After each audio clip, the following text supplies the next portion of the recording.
Recently, my mom and I realized that we use the word a lot. So, in this episode, we speak on that and how we're going to better ourselves in that department. Therefore, in this episode, I am counting how many times we each say I mean, at the end, I kind of got tired of counting because of editing and stuff like that, but it is a high number. You guys gotta obviously watch the entire episode to see the number that we each got on for saying the word best believe in the next episode, in each episode, we will try to decrease that number.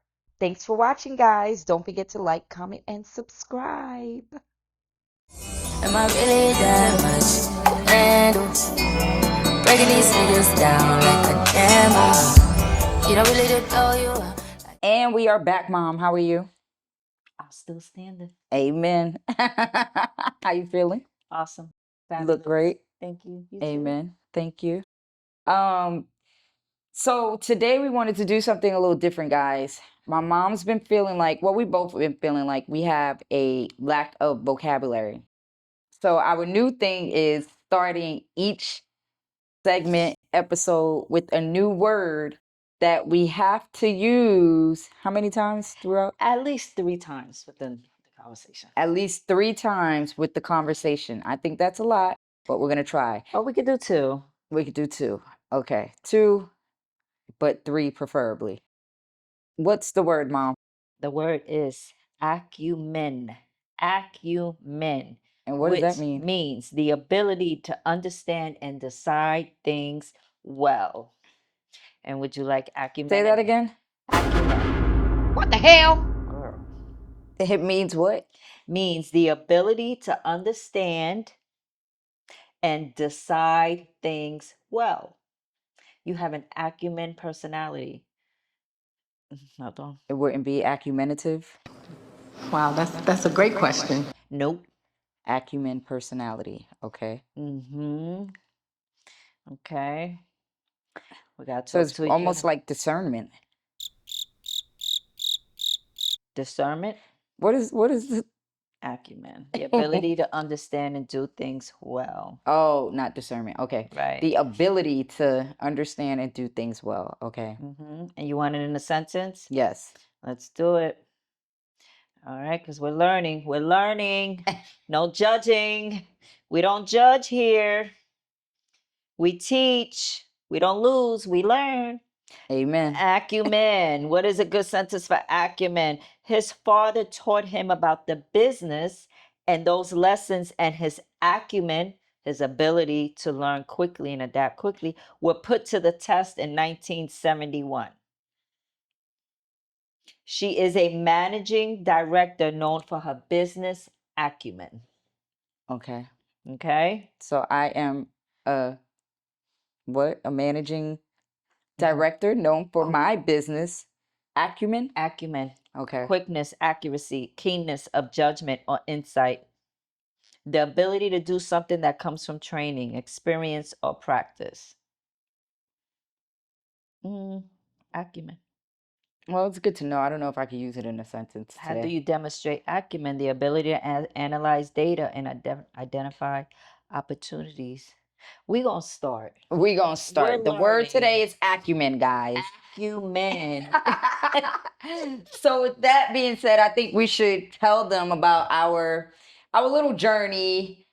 We've been filming these segments, these episodes for the last few weeks, and every time I edit them, my mom is like, I don't like this, I don't like this, I don't like this, I don't like this. And I'm like, oh my God.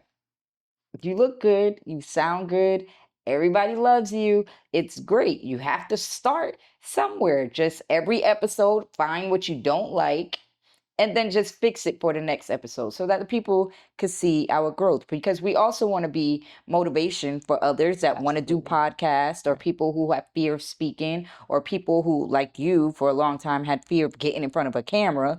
You know, it can be done. And you don't want to just nitpick at every little thing. You just, whatever it is, fix it for the next time. Don't let it stop you. Right. You know, so my mom's big ick about her is her lack of I'm vocabulary. gonna say and that is a sign of lack of vocabulary. So Right. I want to better work in that area a lot better. And I feel you because I feel the same way about me. I get a lot of compliments. Like one of the biggest compliment that I get is the way that I speak. Yes. I always get complimented on the way that people are like, oh, you're very well spoken. And They don't in know. my brain, I'm very insecure, especially when it's time to speak in front of a crowd or like give a motivational speech, because I have a lack of vocabulary there. And there's a lot of times when it's time for me to express my emotions with my mom or with my significant other, it's hard for me to express my emotions because I don't have a big vocabulary. So it's like sometimes I'll be explaining my emotions, but in the wrong way because I don't know how to word it properly. So that, and then also being in front of people or getting around a crowd of people and trying to speak, it's very hard for me. It's always been an insecurity of mine. And like, so before getting in front of a crowd, I get all anxious, a bunch of anxiety because I'm scared of what I'm going to say. And a lot of times when I'm answering questions in interviews, because I'm talking so much trying to explain what I'm trying to say, it just goes on and on and on and on. And I still don't say what I'm trying to say, or I forget the damn question because I'm trying to say it, but I don't know how to word it because I don't have the words. Right. And then you're thinking. And then I'm thinking about it. I'm like, oh shit, they probably looking at me like I'm dumb, or she don't know how to speak. Right. You know, but then a lot of times after I watch the edits and stuff, like, oh, okay, well, I sound good, you know. Right. But I've never did what you said, which was pick a word. Yes. You know, that I think that's a cool strategy, a different word a day or a different word every segment. Yes. And we have to try to use it. Yes. So my acronym personality caused me to realize my lack of vocabulary. Yeah, maybe. I used it once. That's one. You're supposed to be proud. Yay! Yeah, but I'm not sure if that's the right way. So let's hold on. Hold on. Because I want you to be correct. Okay. Yes. Okay. I want you to learn correctly, Boo. Okay.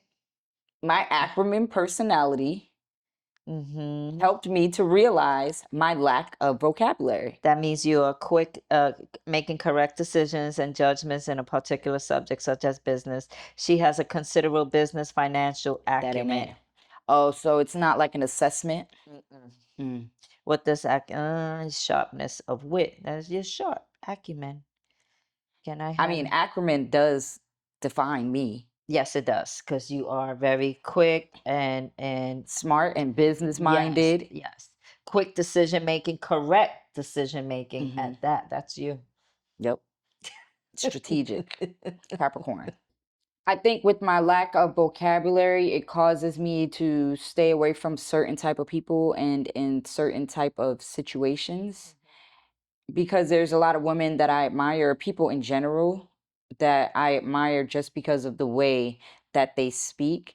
And so in situations, events, or places that they're at, or if I just so happen to be somewhere those people are, I try to avoid, because it's like if you're having a conversation with someone who you feel like is way more intellectual than you, it's kind of like an insecurity. That's for me anyways. What do you feel like your lack of vocabulary, how has it hindered you? I just feel that if I'm around someone that has extremely smart, whatever, went through 10 years of college or whatever, I just feel like I can learn from them. You know what I mean? There goes that and we're trying to stray away from that You're right. you know. Therefore, That's right. Therefore, what I would like to do is just learn from them, as opposed to, deflect or, run away or make myself feel little less than. I can use that opportunity to learn. Right. So that's what we can do. We can use that opportunity to learn. Well, it's cool that you've noticed that about yourself. And I've been feeling like that for a while. I just never mentioned anything because I'm like, well, I'm getting by. Mm. I've gotten this far. So I think those are one of my insecurities. And I think I have a few insecurities. And lately I've been We in. all have a few, honey. Even the top of the line, people got a few. They just hide it and process it a little better. That's all it And is. I think social media keeps me from remembering that we are human, because it's like Yes. social media is like a virtual reality. I always say that it's a virtual Such a world. facade. Yeah, and I Such a forget that facade. because I'm all into it and I forget that. So Such a that is facade. true. Many people probably do have a lot of insecurities like me. But they know how to cover it up really well. That's Right. it. That's how you have to master it. Right. Cover that shit up. Yeah, so I think for me, where I'm at in life is kind of like picking myself apart and, taking accountability and trying to make changes and things of that nature. And so while I've been in solitude, because I've basically been in solitude for like a year, changing my life, turning this big ass boat around, going into the right direction rather than way over here. Going where everybody else, where the crowd is going. Right, where The all the boats lost are going. crowd. Yeah. The crowd is lost. You were going in that direction for so long that you finally got to steer the boat in the direction that you know where you need to Right. be. Well, I'm still trying to Yeah. turn it around and get it over here. Right. So in the midst of that, for me, like Just gotta being let that bonnet go, girl. Just let the bonnet go. I ain't letting the bonnet go.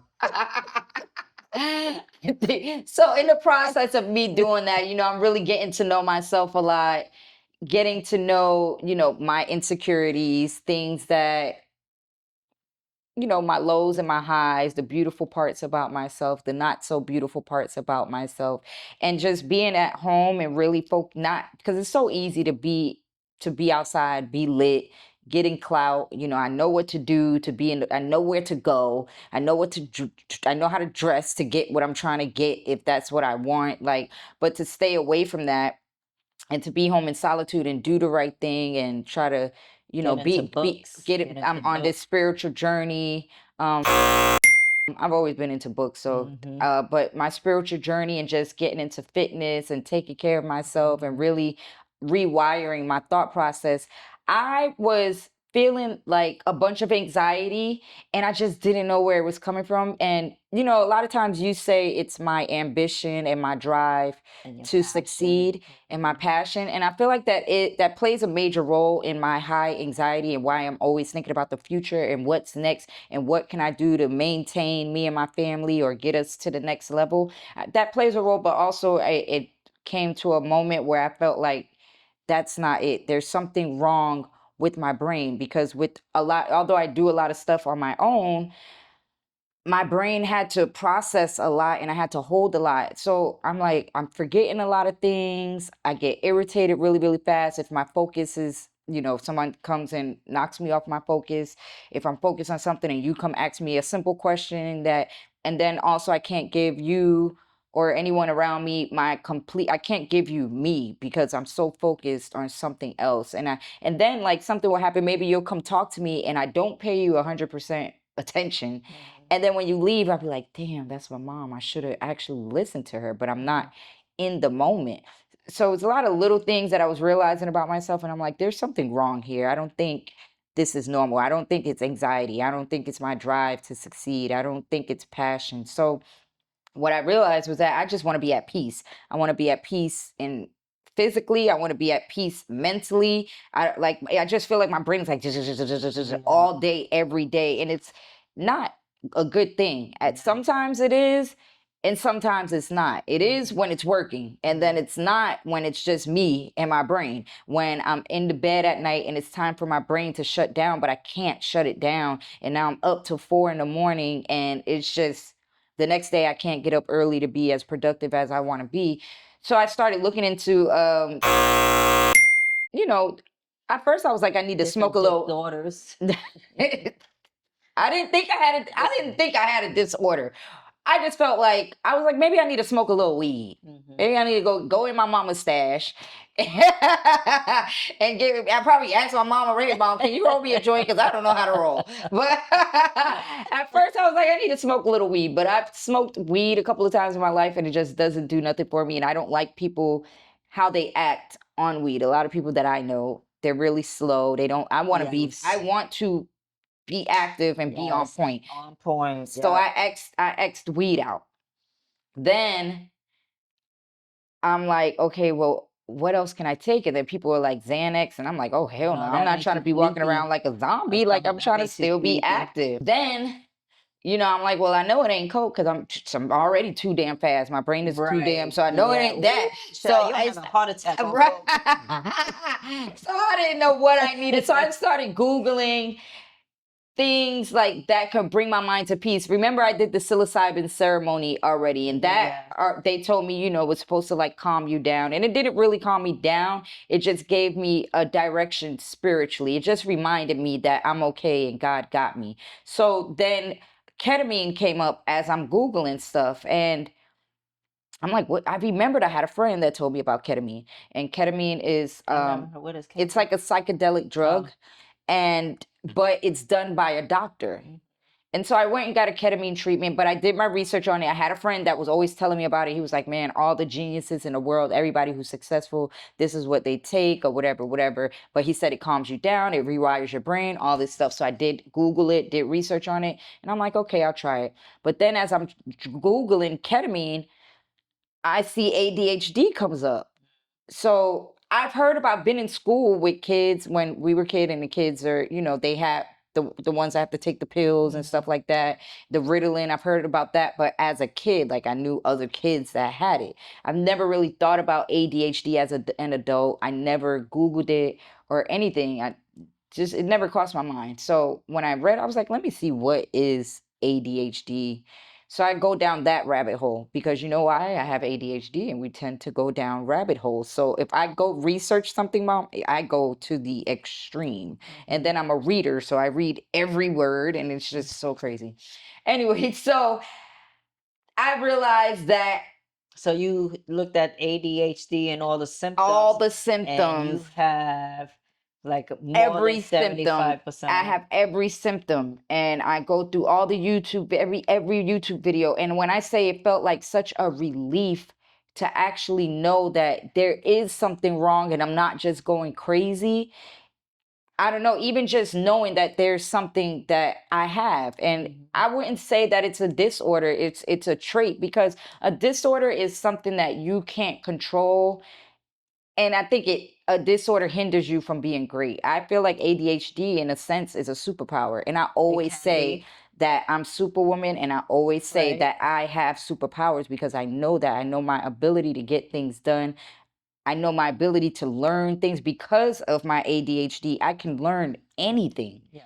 And anything I put my mind to, I can learn. So reading it, I'm like, okay. So I had already booked the ketamine treatment thing, and that was like $650. And then I'm like, well, damn, I only got ADHD. I need to just be doing stuff for the ADHD. But I still went to the ketamine treatment. That was awesome for me. I don't see how they say that people always go get ketamine sessions and therapy. I wouldn't do that. But it did what I was looking for it to do for me in that sense spiritually. Then realized that I have ADHD. So I did go to a doctor because I didn't want to just self-diagnose myself. And then I also knew that I didn't want to take drugs. So I was scared to go to a doctor. But I did go to a doctor, and we did a big old questionnaire, talked to him for like an hour. And he's like, he told me I got like 3 different things, some kind of depression thing, anxiety thing, and ADHD. But depression in a sense of,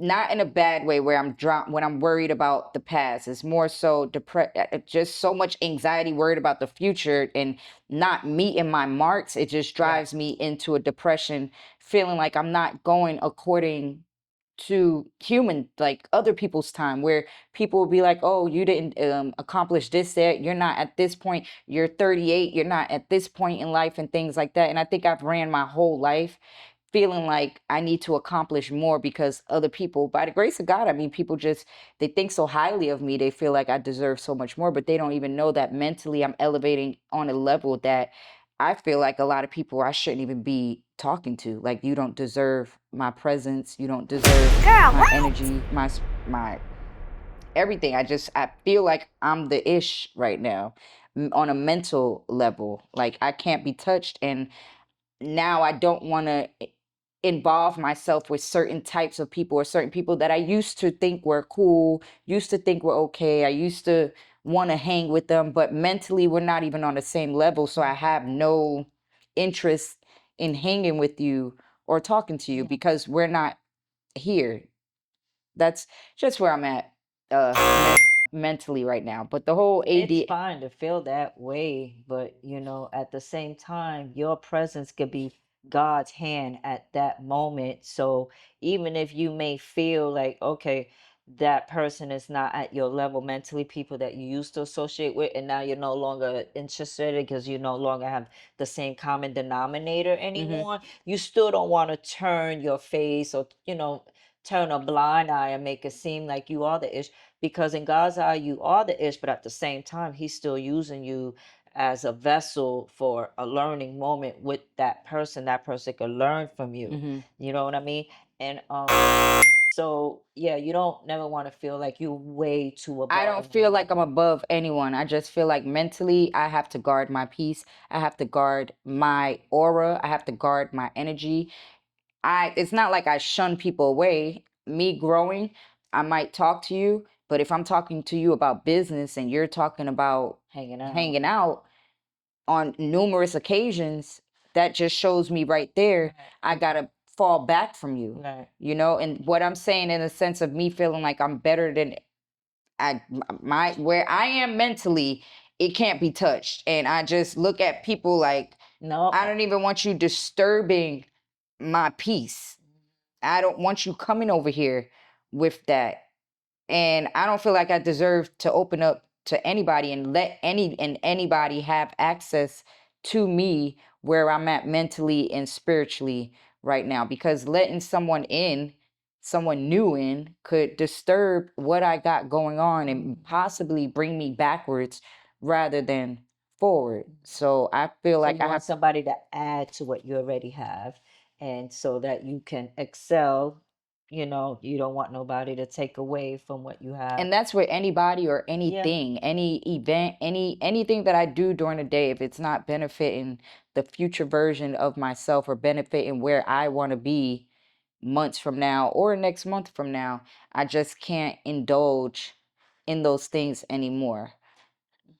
So ADHD, what are the symptoms? Let's go. What are some of the symptoms that you say? Memory, lack of memory. You'll forget, like I forget my keys, or Yeah. I'll put something down, and But also remember that lack of memory again comes from your my accident as well. Well, I realized that I feel like I got ADHD because of the trauma of the accident. That's what I feel like. So, lack of memory, procrastinating, like saying I'm a big procrastinator when it comes to things that I know have to get done, but I work better when it's the hour before it's due. Yeah. You're the one. We'll figure it out. Yeah.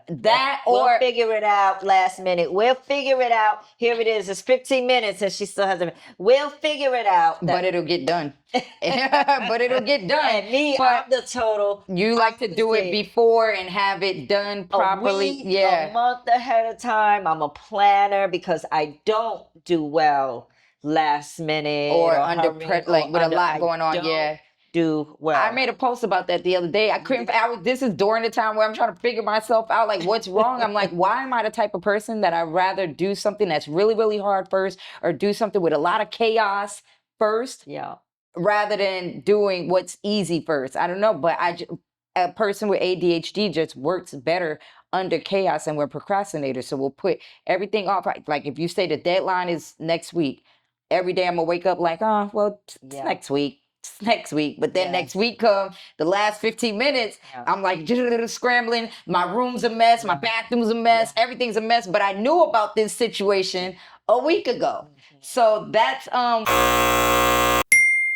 one of the symptoms. Just being chaotic.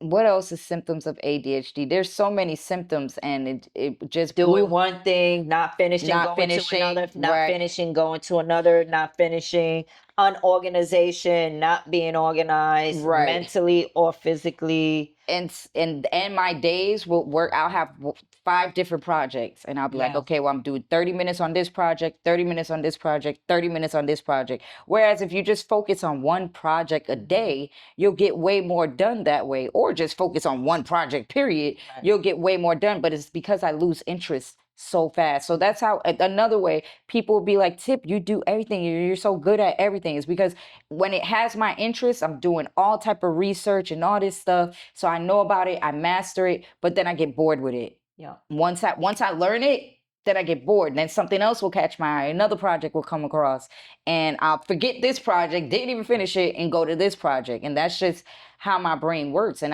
for a long time, I couldn't figure it out. And then there'll be sometimes when my mom might be like, okay, well, what's wrong with you? Didn't I tell you to do this? Or you should have did this. I asked you to clean the blender. You didn't clean the blender. Or my boyfriend will be like, what's wrong with your brain? Like, I just told you this. And they don't know. They didn't know this. But to me, I'll be questioning myself like, damn, why didn't I clean the blender when she told me? Or why am I forgetting what he said? But that's because what he said didn't have no interest. I'm ADHD people just don't live in the present. We don't. So another one tactic they told me to do is when I'm walking or when you're doing things like walking or working out, but preferably walking. Walk and be like, there goes a bird. That bird is green. There goes a house. That house is red. Here's the ground. I'm walking on the ground. The ground is tan, because it helps you be in the present. And it might seem crazy at first, but it works. But that's what, yeah. So little tactics, like, because I'm someone that doesn't want to take drugs, I don't want to do Adderall. I've done Adderall as a recreational drug before, and it wasn't, you know what I'm saying? It was just for work. It wasn't I'm just not a drug person. So, it's just not my thing. And so I'm trying to find tactics that I can do, holistically, and that will help me. And I have been practicing a lot of things. Also, when my mind drifts off, maybe when my mom is talking, it's like almost like me walking a little child. Like you have a bad 2-year-old that's just running around and you want to tame them, and I'll walk myself like, Kanisha, your mom is talking to you. Come back and listen to your mom. And then it'll be present. And then for me, I just feel more grateful when you're speaking now, because I'm actually listening. Or if I do drift off, I'm able to bring myself back instead of saying, "Huh, mom? What did you just say?" You'd be like, "Well, this is what I just told you." I don't talk like that. Well, you do be like, "Kanisha, I just had a whole speech with you. I just said this. You didn't hear me?" Yes, you do. Yes, you do. I'd be like, damn. But the whole time, she don't know in my brain it's just like womp, womp, womp. Because in my brain, I'm already downstairs at my computer thinking about what I'm about to edit. So those are signs of ADHD. And that's what I self-diagnosed myself with. And then I went and, talked with a doctor. And they diagnosed me with that as well. And I think my journey on curing not curing but healing, being able to deal with it, because there's no cure for it, but being able to deal with it, my journey for me has been a great one. I'm learning a lot. I'm getting better by the day. I see my days are brighter, or even brighter. I'm trying to do one project or one thing at a time. Are you really? I am. One thing at a time, one project at a time, at least I am.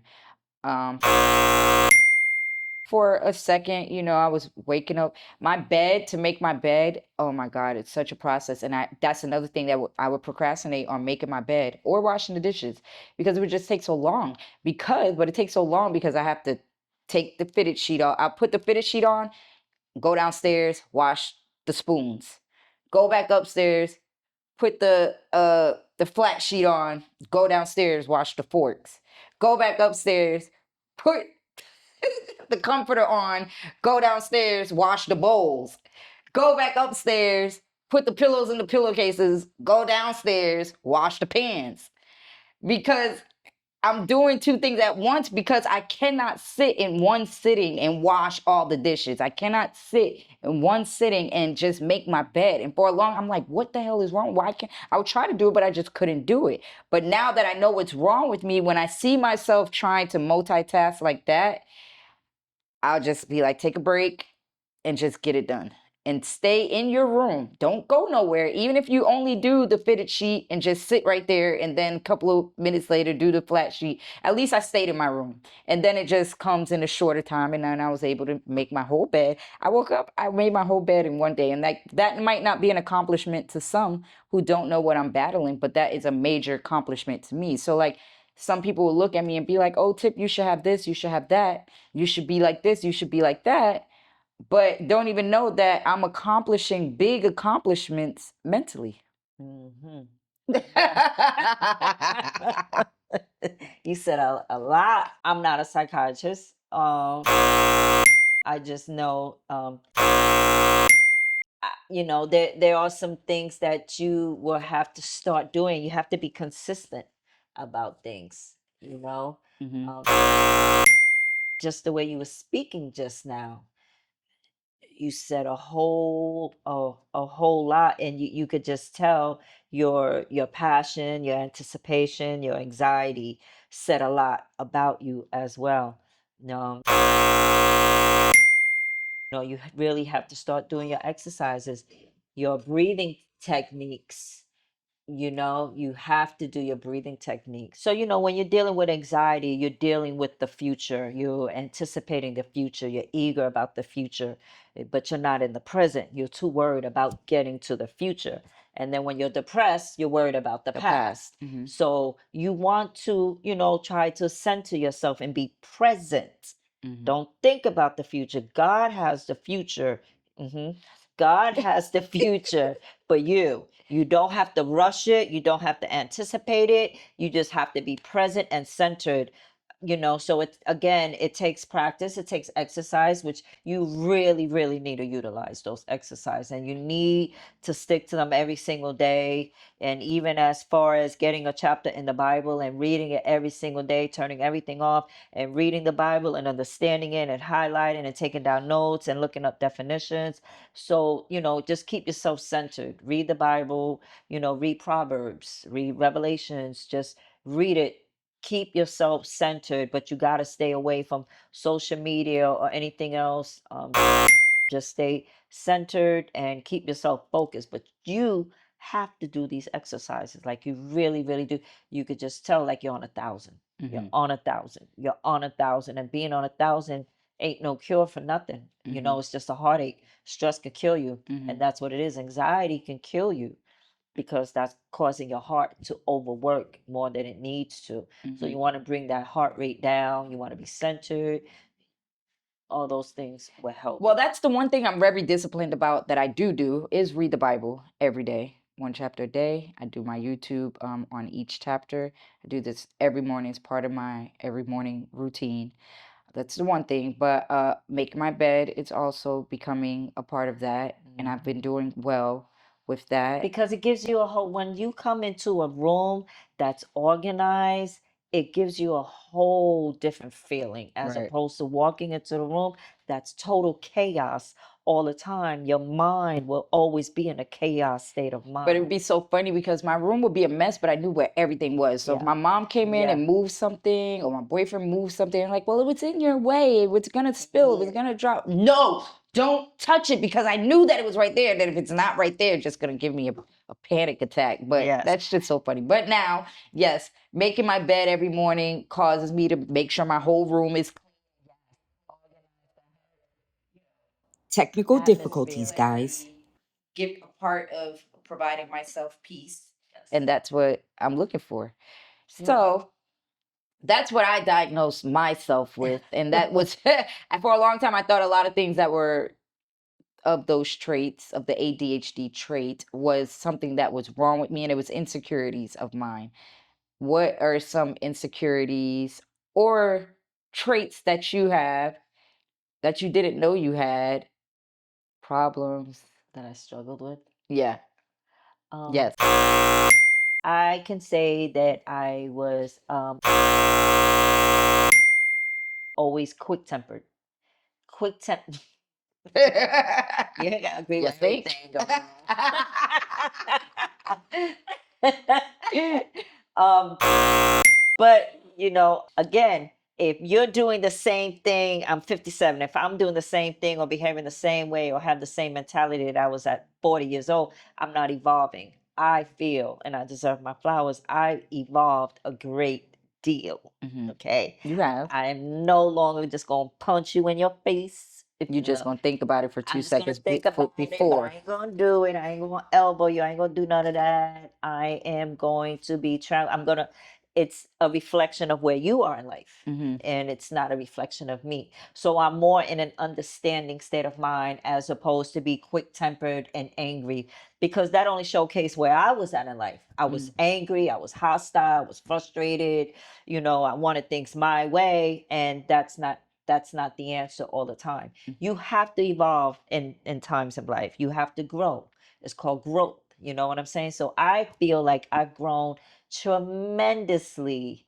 So now come around new relationships, I'm going to be able to adapt more easily to them, and I'm not going to be so quick tempered, because you got to put yourself, you can't always be understood. You have to learn to understand. Right. That was deep. Yes. Yes. That was Yes. deep. So I feel, I feel I've totally outgrown that part of me. I really, really have. So, I what do haven't. you feel like you've done to help yourself not trigger that angry part of you, especially in situations where maybe the person is not saying what you want them to say, or you feel like it's just in difficult Because situations? it's different perspective.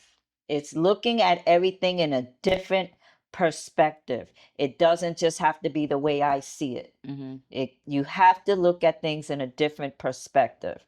And with me, it took a lot of self-diagnosing. It took a lot of self-help books. It took a lot of Bible study. And I listened to a lot of Buddhism philosophy. Nice. And it's not a religion. It's not a spirituality. It's just It's just peaceful, calming. philosophy. It's philosophy. And it really, really helps you diagnose yourself and diagnose the situation that you're in. And it doesn't, silence is the best medicine that you could give everybody. You do not ever have to have the last word, ever. And that was also my thing, having the last word, being heard. You're going to hear me. You're going to hear me one way or the other. Nope, you don't have to do that. Silence is the best medicine that you can give anyone. That's your best revenge. It doesn't have to be that way. So it took a lot of, you have to self-diagnose yourself. You have to. Yes, First. right? And for some people it may take therapy. You may need therapy. And I agree, we can all use therapy. I'm not against therapy at all. It's just not always so affordable that you can do it constantly. So you have to start somewhere. I started with Jay Shetty, his book, How I to love him. Think Like a Monk. Oh, I love Jay Shetty. So it started with Sarah Jake Roberts. It started with her. It started with Maya Angelou. Oh my gosh, she's phenomenal. Phenomenal. I feel like a superwoman after I read and listen to her YouTube videos.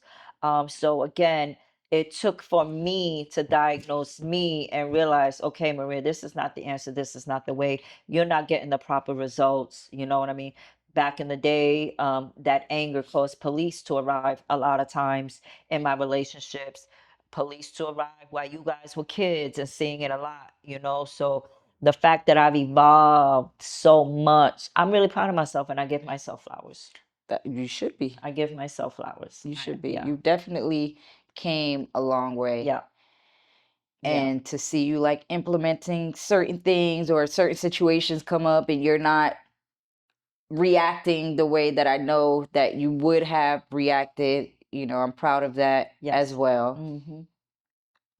I mean, every day there's still work that needs to be done, but as long as we're stepping into the right direction, we're taking accountability and we're trying. That's all we can do is Put in that try. effort. Put in that effort, facts. You And gotta a put lot of in. times, sometimes it takes for you to isolate and really Yes. get to know yourself Yeah. and really keep it real with yourself and know that some areas about you are not the greatest. And you do the work to change that and better yourself as a whole. Yeah, I'm still standing. Amen. I'm still standing.